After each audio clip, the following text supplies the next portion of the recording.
Welcome to the Mini Medical School podcast, where we dive into the world of medicine. I'm your host, Kane, a second-year medical student, and my guest today is Dr. Sally Bird, an anesthesiologist and the chief of Pediatric Anesthesia at the IWK Health Center. She recently presented at the Dalhousie Mini Medical School, and the title was Anesthesia, the Magic Nap and Other Stories. Welcome, Dr. Bird. Can you tell our listeners a bit about yourself and your specialty? Sure. Thanks, Kane. I'm really excited for this opportunity. I love talking about my specialty. So a little bit about me first. Yes. Sure. So I grew up in Cape Breton, and my father was a community pediatrician there, and I always wanted to be a doctor. As long as I can remember, I wanted to be a doctor. And my plan had been, I'm going to go to medical school, and I'm going to come back and be a community pediatrician like my dad. And then I did my undergrad here at Dalhousie. I did an honors degree in psychology, which I loved. And then I was lucky enough to get into medical school, which I still to this day count as one of the happiest days of my life, was getting that acceptance letter because I had really wanted it for so long. And I went to medical school here at Dalhousie, and it became pretty clear in the beginning of my clerkship that, how do I say this, medical specialties such as internal medicine and pediatrics were definitely not for me. I definitely wanted to be in a procedural specialty. And after a lot of back and forth of trying out different surgical specialties, I landed on anesthesia. And I did my residency in anesthesiology at McGill University. And to be really honest, I really enjoyed my residency, but I became a little bit disillusioned with how patients were often treated when they were coming to the operating room. It didn't feel as compassionate as I had hoped. I didn't find my specialty was as respected as I would have hoped at that time. A lot of things have changed since then. And then I went to pediatric anesthesia and discovered it felt like coming home. I was like, oh, this is where I belong. All of my little eccentricities are really welcomed here. And it was an interesting melding of my childhood dream of being a pediatrician and my adult reality of wanting to be in a procedure-based specialty. So I did extra training in pediatric anesthesia at McGill, at the McGill University Health Center and the Children's Hospital there. And during that time, so this would have been around 2007-8, there was this new sort of specialty of regional anesthesia, of doing peripheral nerve blocks where we freeze different nerves in the body. Had been around for a while, but it was really starting to explode, and the use of ultrasound to do that with more accuracy was exploding, and I really wanted to learn to do that. So then I convinced somebody, one of the world experts on pediatric regional anesthesia, to let me come and work with them at the Seattle Children's Hospital. So I went out there for 8 months and did second sort of specialty training. And then I returned here to Halifax to work at the IWK as a pediatric anesthesiologist. Wow, sounds like you've really done a lot of training. And I think as a medical student myself, one of the biggest thoughts is, yes, you really want to be respected, whatever trade you do or whatever career path you take. And it's great that you did find that. How much schooling do you think it took for you from start to finish? Well, I always find this question very interesting because the years would be sort of 13 years, right? 4 of undergrad, 4 of medical school, 5 of residency, a year of fellowship. And then I guess you can count my time in Seattle would be extra.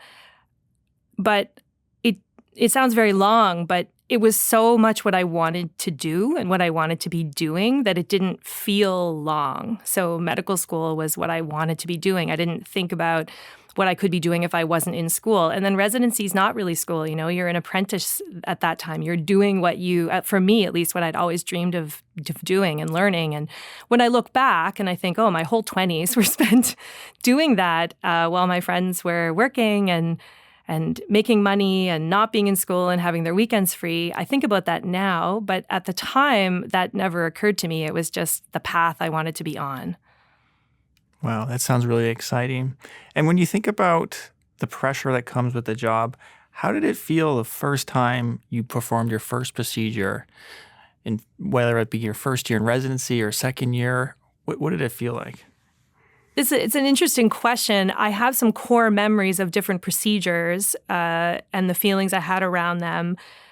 We are very well mentored in anesthesiology. It is a specialty where we, for the most part, have one physician to one patient, which was one of the reasons that I was drawn to it.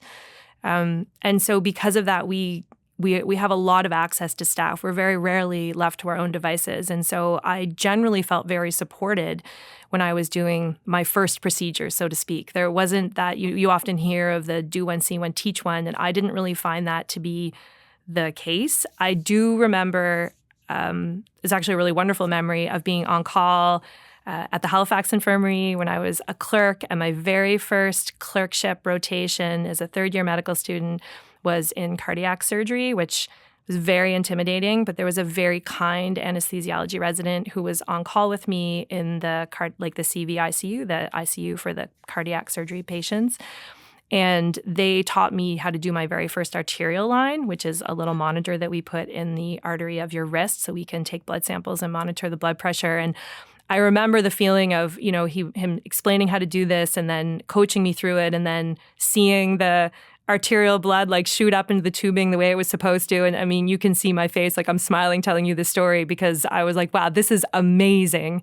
This is like magic, which is partially why I named my mini med school talk the Magic Nap, because I think so much of what I get to do on a daily basis really feels a bit like magic.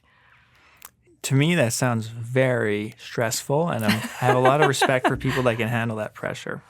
So I'm going back to your presentation, the Magic Nap. Can you tell how quickly patients go from being unconscious to waking up feeling well? Can you explain how that works? How does that put together? Yeah, I'll do my best. One of the reasons it's a bit magical is we don't fully understand everything about general anesthesia, which is specifically what you're asking me about. So going off to sleep is general anesthesia. We have many different types of anesthesia, but specifically that would be general anesthesia. And it's different. There's different ways you can go off to sleep. So my practice is almost entirely pediatric anesthesia. And for small children, we often put them to sleep using inhaled anesthetics or an anesthetic gas that's delivered through a mask system. And to be honest, that takes a little bit longer. It can take sort of a minute or 2 minutes, and as they breathe the gas, and it is absorbed into their lungs and then into the bloodstream, and then it goes to the brain. In adults, for anyone who's had a general anesthetic, it's actually quite quick. It's very rapid. So, and we do this also in children, in some children, and definitely in teenagers. In that case, we start an intravenous or a small catheter that goes into your vein, and we deliver medications directly into the bloodstream, and that can be a matter of seconds of patients. You see this in movies all the time, like you're going to count back from 10. People really like to do that. I find that kind of funny. I find it usually takes longer than 10, but it depends on how fast you give the medications.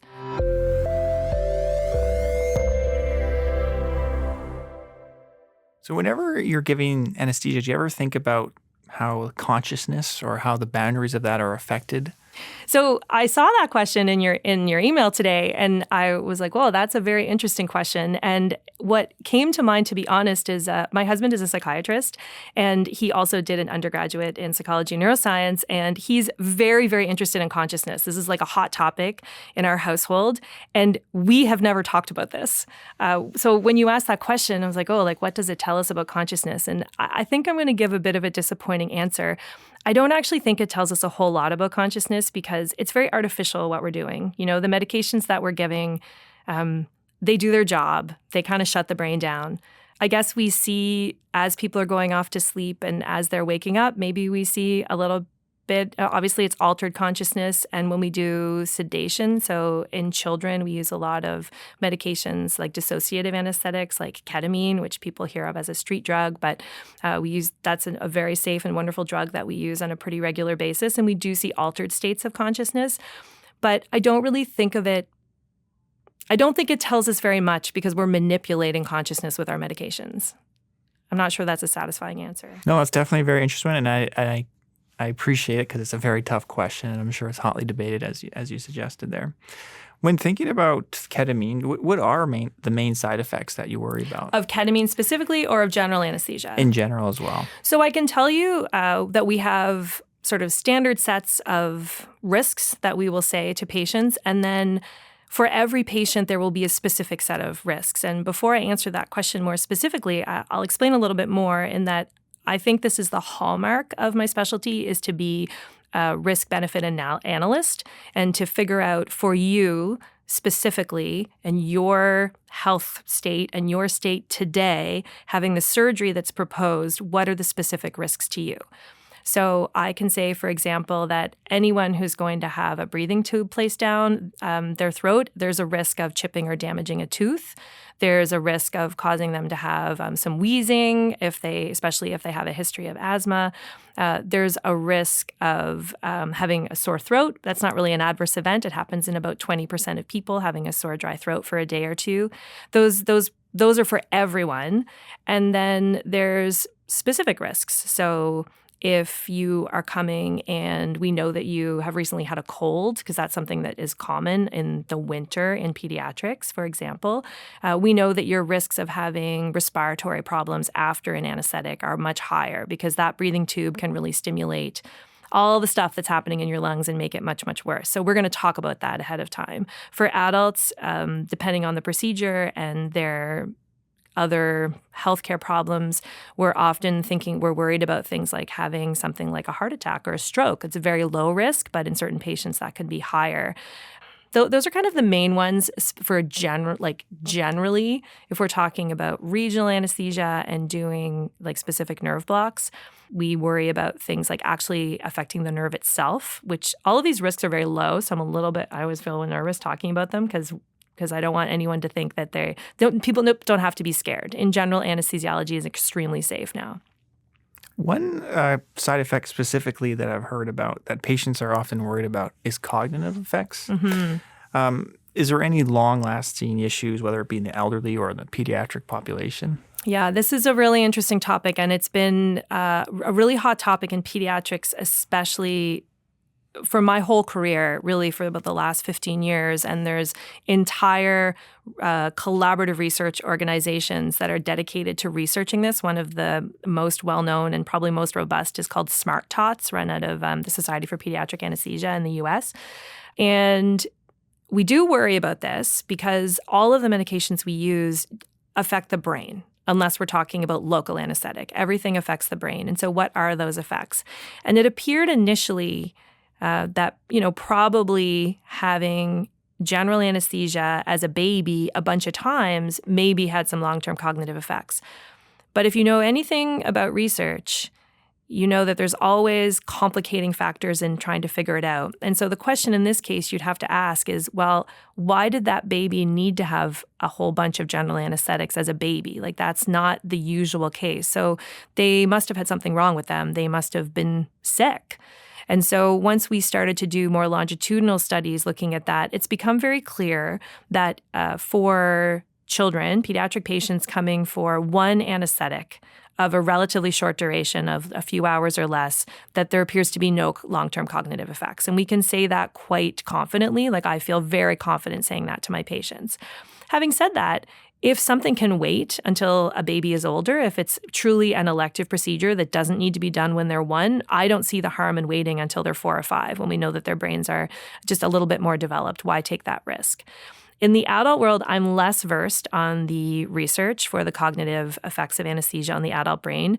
We do know that people who have maybe subclinical, like maybe there's some mild cognitive deficit that hasn't yet been discovered, and then they have a general anesthetic because they fell and broke their hip or something else has happened, and then they seem much worse after. We do see that, but the question is always, was it the general anesthetic that did that, or has the experience of being ill uncovered these things that were already there? But it's a very hot topic that we're looking at all the time, and as someone who loves regional anesthesia, we're always hoping to find that if we do a spinal anesthetic and the patient doesn't go to sleep for a general anesthetic, that it's better for their brain. We haven't yet found that result. We believe it's there. People keep trying because we really want that to be true. We want to have ways of protecting the elderly and their cognitive ability because it is so important and so devastating when something like that happens.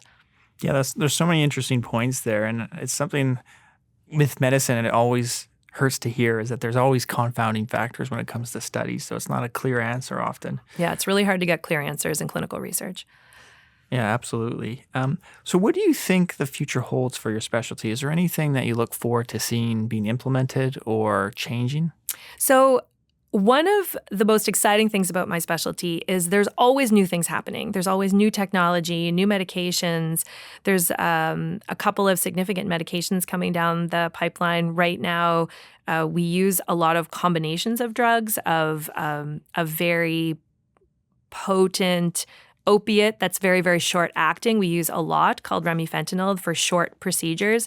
And we know coming down the pipeline that there's a medication that's similar but for benzodiazepine. So it would be like an ultra short acting Valium type drug that we could use that would have a fast on and fast on and offset, which is pretty exciting.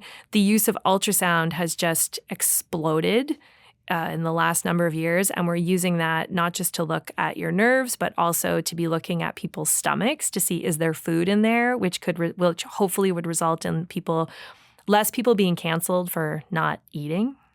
Because I don't know how much you know about that, but you're not allowed to eat before you have an anesthetic, and so we make people not eat in children for 6 hours. I think the adults are doing 8 hours now, but lots of times people forget, and then their surgery is canceled. So we're hoping that having a way of actually seeing what's in your stomach might change that. The other exciting thing that we are already doing at the IWK is looking at how we can expand the access to anesthesia care. There's a lot of procedures and diagnostic tests that happen in children, but also in adults that would be more comfortable for patients if there was some form of sedation or anesthesia, and we just haven't had the capability to provide that. And we now have these collaborative models where we're working with anesthesia assistants who are highly trained expert assistants. And in my practice at the pediatric site, we have mentored and trained our anesthesia assistants to be able to do mild to moderate procedural sedation independently, and also to do some vascular access, like getting some longer intravenous lines. And they are doing that independent of us. We are aware of it and always available to help, but that has revolutionized things at the IWK in terms of being able to increase the access for pediatric patients to those procedures. And what I'm hoping in our specialty is that we will recognize the opportunity there to do more of that in the adult world as well.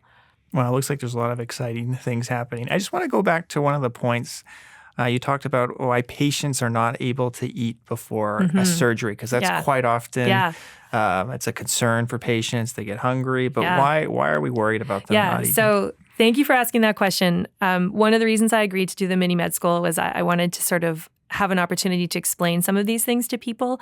So the reason is that when you go to sleep for an anesthetic and we take over all of the functions of your body, all of your muscles relax, including the sphincters at when you swallow food. And there's also a sphincter. I'm trying to think of a way to explain to our audience, like, what is a sphincter? I can't think of another word, but the valve at the bottom of that goes from your esophagus, or the tube that the food goes down into your stomach, those things all relax. And so there's a very easy pathway from food to come from your stomach back up into your esophagus and into your throat, and also then down into your lungs. And this can have devastating consequences.